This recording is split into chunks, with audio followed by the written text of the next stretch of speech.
మీరేం చెప్తారు? ముందుగా ప్యానెల్ మిత్రులకు, వీక్షకులకు మీకు గుడ్ ఈవినింగ్ సార్.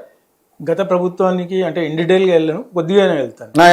ఎందుకంటే కేంద్ర రాష్ట్ర ప్రభుత్వాలకు ఒకటే వాళ్ళు కంకణం ఏంది అంటే, వాళ్ళ కాంగ్రెస్ ప్రభుత్వం కావచ్చు, గతంలో బీఆర్ఎస్ ప్రభుత్వం కావచ్చు, ప్రశ్నించే గొంతుకలను కాలు పెట్టి తొక్కాలనేటువంటి క్రమంలో గత ప్రభుత్వం చేసింది, ఈ ప్రభుత్వం కూడా చేస్తుంది. గత ప్రభుత్వం తెలంగాణ ఉద్యమము, నీళ్లు నిధులు నియామకాలు అనేటువంటి విషయంలో విద్యార్థులు ఎనలేని కృషి చేసిండ్రు.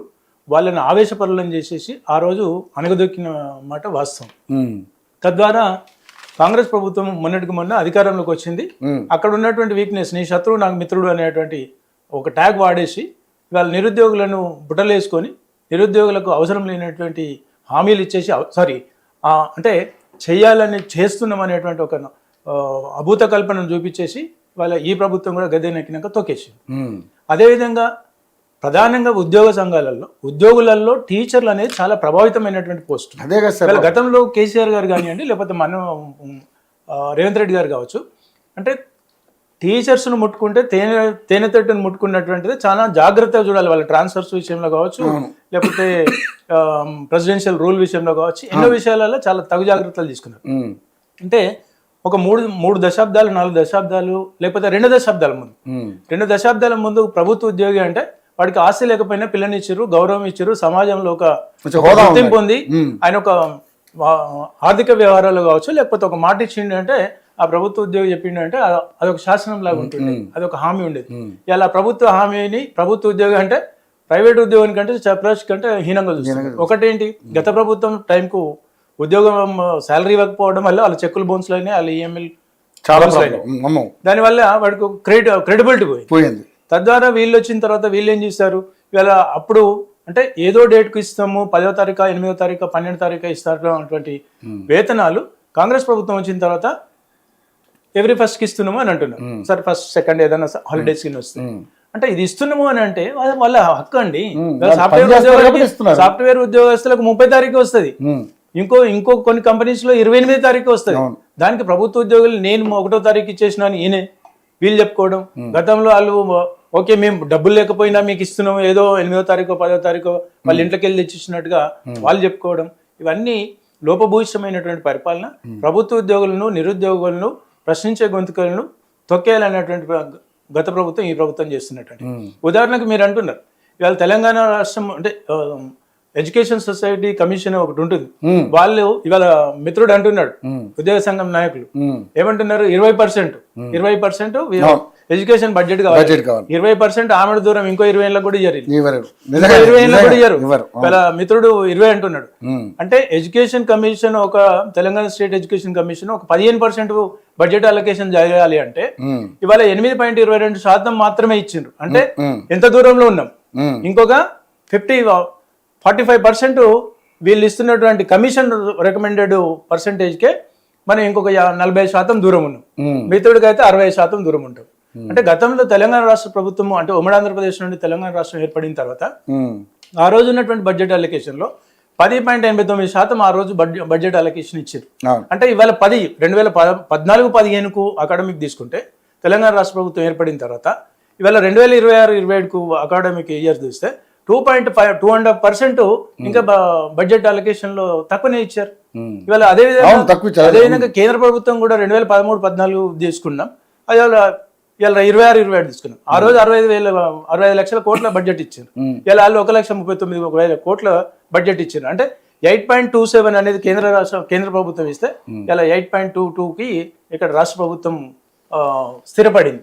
అంటే నేను ఏం చెప్పదలుచుకున్నానంటే ఇవాళ ఒక యంగ్ జనరేషన్ రావాలంటారు, వీళ్ళే భారత పౌరులు అంటారు, యూనివర్సిటీకి పోయి బాగా లెక్చరర్లు ఇస్తారు. గతంలో విద్యార్థి సంఘాల మీటింగ్లకు వెళ్ళి బాగా లెక్చర్లు ఇస్తారు. నేను కూడా ప్రభుత్వ ఉద్యోగి రేవంత్ రెడ్డి గారు అంటాడు, నేను కూడా మా నాయన సిద్ధి పట్టుకున్నాడు, ఏంటి టిఫిన్ పట్టుకొని చదువుకున్నాను కేసీఆర్ గారు అన్నారు. ఈ అనుకుంటూనే తొక్కుతున్నారు. ఎందుకంటే వాళ్ళు బాగుపడితే వీళ్ళకు ఎగ్జిస్టెన్స్ ఉండదు, వాళ్ళు ప్రయోజకులు అయితే వీళ్ళకి ఎగ్జిస్టెన్స్ ఉండదు, వాళ్ళు భవిష్యత్ తరాలకు పునాది వేసుకునేటట్టు ఉంటే వీళ్ళ పునాదులు పోతాయి. అందుకని వీళ్ళని ఎప్పుడు కూడా అక్కడ తొక్కి పడుతుంటారు. ఉదాహరణకు అదే విధంగా గతంలో ఉన్నట్టు కానీ లేకపోతే ఇప్పుడు కానీ ఉద్యోగకారులు కూడా అంతే. ఇవాళ ఒక పాట పాడి ఒక కవి, ఒక రచయిత, ఒక సింగరు లక్షల మందిని ప్రభావితం చేసేటువంటి వ్యక్తిని కానీ వాళ్ళకు కూడా ఇదే మొండి చేసి చూపించారు. గత ప్రభుత్వం చూపించారు, ఇది చూపించారు. వీళ్ళు మాత్రం ఏం చేయలేదు కదా. అంటే కొన్ని సెక్షన్ ఆఫ్ పీపుల్ని ఒక సాఫ్ట్ కార్నర్గా బాగా భుజగింపులాగా చేసేసి తొక్కేస్తారు. ఉదాహరణకు సోదరుడు అంటున్నాడు, మా ప్రజాపాలనలో అన్ని సంఘాల నాయకులు ముఖ్యమంత్రి గారిని బాగా కలిసింది. మీరు పైసలు లేకపోతే కనీసం అపాయింట్మెంట్ అని ఇవ్వాలి కదా. అపాయింట్మెంట్ ఇచ్చేసినా కనీసం ఆ 20 రోజులు నెల రోజుల్లో వాడు గాలిలో మేడలు కట్టుకుంటాడు కదా. ఆ గాలిలో మేడలు కట్టుకుంటాడు. ఏమని, అయ్యో మా ముఖ్యమంత్రి గారు కలిసాం, ఛాయ్ తాగినామని 100 ఫోటోలు పెట్టుకుంటాడు, 100 గ్రూపులలో పెట్టుకుంటాడు. మా ముఖ్యమంత్రి గారు చెప్పిండు ఇవి వస్తుంది రా, ఇవి వస్తుంది అని వాళ్ళ క్షేత్రస్థాయిలో ఉన్నటువంటి విద్యార్థులకు లేకపోతే సంఘాల నాయకులకు, సభ్యులకు చెప్పుకుంటారు. అంటే ఎన్నిసార్లు కలిసినాక మరి ఎందుకు అవుతలేదు అంటే, రేవంత్ రెడ్డి గారు ఇవాళ నేను కేవలం ఆ పార్టీని కానీ ఈ పార్టీని కానీ ఇద్దరిని కలుస్తున్నాను. రేవంత్ రెడ్డి గారు అధికారంలోకి రాకముందుకు ఛాయ్ తాగిన ఈ 27 నెలల్లో ఆయన ఇంతవరకు ఛాయ్ తాగలే. వీళ్ళ సమస్యలు ఇవాళ మిత్రుడు అంటే ఒక అనలిస్ట్ గా నేను మాట్లాడుతున్నాను, నాకేం సంబంధం లేదు. రేవంత్ రెడ్డి గారిని తిట్టాలని లేదు, మంచి చేస్తే మంచి చెప్తాం, అది చెప్తాం. ఇవాళ ప్రధానంగా ఏంటి అంటే ఫెయిల్యూర్స్, ఈ సంఘాల నాయకులు రాజకీయ ప్రలోభాలకు గురవుతున్నారు. ఇప్పుడు మిత్రుడు రవీందర్ గారు టీచర్ గారు ఇప్పుడు వాళ్ళు వినిపించాల్సిన గొంతుకే మీ మీడియా సమావేశంలో వినిపించట్లేదు. అంటే వాళ్ళ పాత్ర పోషించట్లేదు. వాళ్ళు ఇప్పుడు సోదరుడు అన్నాడు, మా పెద్ద మనిషి రాష్ట్ర ప్రభుత్వం అంటే ఇండైరెక్ట్ గా ప్రభుత్వ ఉద్యోగం అనేటువంటి ఎవరు చూడొద్దాడు, ప్రైవేట్ సెక్టర్ వైపు వెళ్ళాలి. ఇవాళ అదే వరవడి ఇక్కడ కూడా జరుగుతుంది. కాకపోతే ఇప్పుడు బోనస్ అవుతలేదు చెక్కు, అది ఒకటే టైంకి వస్తుంది. అదే తప్ప వాళ్ళకేమో పెద్దగా ఏం రాలేదు. పిఆర్సీ అనేది, డిఏలు అనేది కేంద్ర రాష్ట్ర ప్రభుత్వాలు ఇవాళ సెంట్రల్ గవర్నమెంట్ తీసుకోండి, సెంట్రల్ గవర్నమెంట్ వాళ్ళు పెన్షన్ అయిపోతే ఇమ్మీడియట్లీ ఇట్స్ వితౌట్ ఫాలోఅప్స్ వాళ్ళకి సెటిల్మెంట్ అవుతుంది. అది ఏ ప్రభుత్వం కావచ్చు. గతంలో కాంగ్రెస్ పార్టీ కూడా అధికారంలో ఉంది కదా. అంటే కేంద్రంలో ఉన్నటువంటి ఒరబడి రాష్ట్ర ప్రభుత్వాల్లో ఉన్నటువంటి రిటైర్మెంట్ సెటిల్మెంట్స్ అనేది ఉండదు. నా దగ్గరికి వచ్చారండి పాపం 10 మంది, సార్ మీరేమైనా ఇప్పిస్తారా, ఏదైనా చీఫ్ సెక్రటరీతో మాట్లాడతారా, ఇంకోటితో మాట్లాడతారా, 5% ఇస్తామా, 10% ఇస్తామా, క్యాష్ డిస్కౌంట్ చేస్తారా, చెక్ డిస్కౌంట్ ఇస్తారా అంటే ట్రెజరీ ఆఫీస్ వాళ్ళు వీళ్ళకి టోకెన్స్ ఇస్తారు. అంటే మీ సెటిల్మెంట్స్ దీనికి డిఏకి ఇంత, లేకపోతే వేరే అలవెన్స్లు ఇంత, దీనికి ఇంత అని 5 చెక్లు ఇస్తారు. ఆ 5 చెక్లు ఇచ్చేసి అంటే నథింగ్ బట్ చెక్ అది టీడీ. ఇక ఇక్కడ పోయి విడ్రా చేసుకుంటామని అనుకునేటువంటి క్రమంలో ఫైనాన్షియల్ మారిపోయినటువంటి సందర్భంలో మళ్ళీ వాళ్ళు టోకెన్ అంటారు దాన్ని ఆ భాషలో. ఆ టోకెన్ మళ్ళీ రీఇష్యూ చేశారు.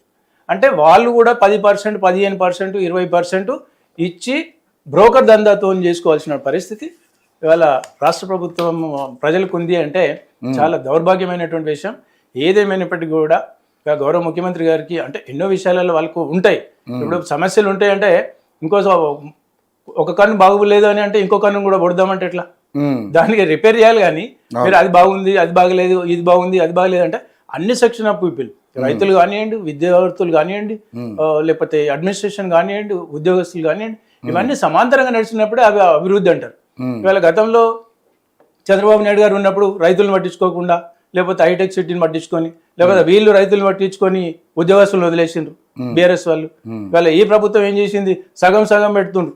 అటు నిరుద్యోగులకు చేస్తలేరు, ఉద్యోగులకు ఏంటి జీతం ఇచ్చినారు కానీ పెన్షన్ ఇస్తలేరు, సెటిల్మెంట్లు ఇస్తలేరు. సో ఇది తప్పు అని నేను అంటున్నాను. అంటే హామీలు ఇక 420 గ్యారెంటీలు 840 గురించి నేను మాట్లాడదలుచుకోలేదు. ఎందుకంటే నేను మాట్లాడితే మళ్ళీ ప్రతిపక్ష పార్టీలకు సంబంధం లేదు. బట్ ఆచరణ సాధ్యమైనటువంటి వాళ్ళ సొంత డబ్బులు వాళ్ళు తీసుకునే నైతిక బాధ్యత ప్రభుత్వాలకు ఉందని నేను తెలియజేస్తున్నాను. అది మర్చిపోవడం అనేది చాలా బాధాకరం. భవిష్యత్తులో తెలంగాణలో గవర్నమెంట్ ఉద్యోగం వైపు ఎవడు కన్నెత్తి చూడొద్దు అనేటువంటి ఇది ఒక కుట్ర. అంతేనా? ఇక అలాగే మన ప్రభుత్వ ఉద్యోగాలు ఇవ్వలేము.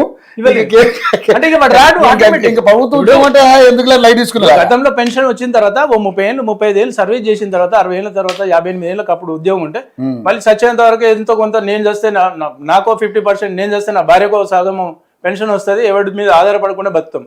దాన్ని తీసేసిండ్రు. దాన్ని ఎట్లా చంద్రబాబు నాయుడు గారు వచ్చిన తర్వాత తీసేసిండ్రు. అక్కడికే కొంత సగం గొడ్డలు నరికి పెట్టిండ్రు.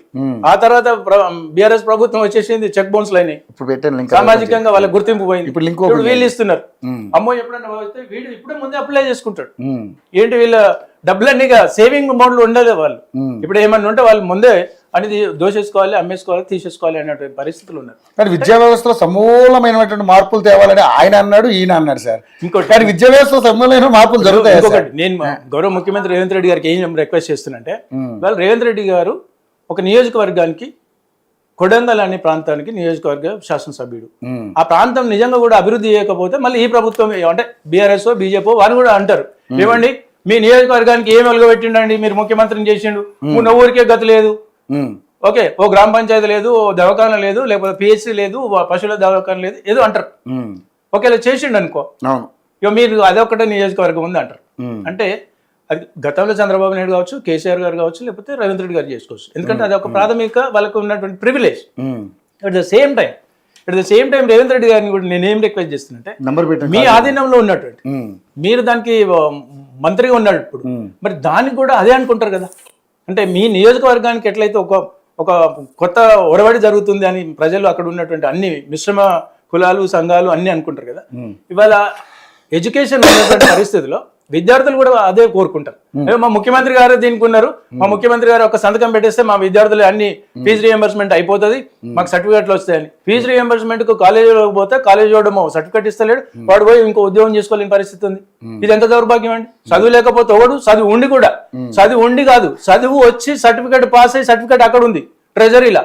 వీళ్ళకు ఉద్యోగస్తులకు రిటైర్డ్ అయిన వాళ్ళకి ఏంటి బ్యాంకుల పైసలు ఉన్నాయి, కానీ వాళ్ళ అకౌంట్లో ఇన్ని జమ చేసారు కానీ విత్డ్రా చేసుకుంటలేరు. వీడు చదువుకున్నాడు, సర్టిఫికేట్ రెడీ ఉంది, వీనికి సర్టిఫికేట్ వస్తలేదు, వాడు వేరే ఉద్యోగం చేయలేకపోతుంది, వాడు పిల్లలు పెళ్లిళ్ళు చేయలేకపోతుండు, ఇల్లు కట్టుకోలేకపోతుంది, వీడు ఉద్యోగం చేయలేకపోతుంది. ఇదా ప్రభుత్వం ప్రజాపాలన?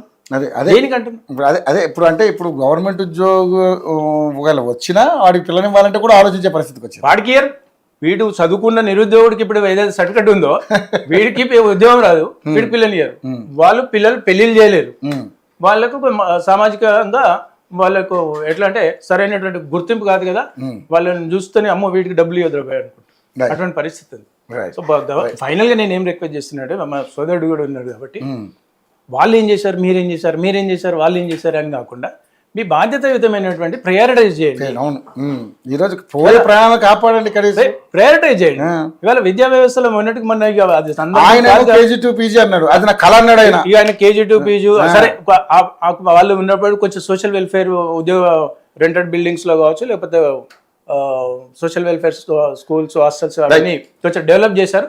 వీళ్ళు కూడా యంగ్ ఇండియాను ఏదో పెడుతున్నారు కదా వాళ్ళు, యంగ్ ఇండియా ఇంటిగ్రేటెడ్ ఇండియా 5,000 కోట్ల రూపాయలు బడ్జెట్ ఇచ్చారు. ఉన్నదానికి టాయిలెట్ లేదు, ఉన్నదానికి డోర్ సర్కిల్ లేదు, ఉన్నదానికి పంతుల సర్కిల్ లేడు. ఇక యంగ్ ఇండియా లేకపోతే ఓల్డ్ ఇండియా తర్వాత ఫస్ట్ ఉన్నదానికి ప్రాథమికమైనటువంటి వసతులు చూడాలి కదా. రైట్ మన రవీంద్ర గారు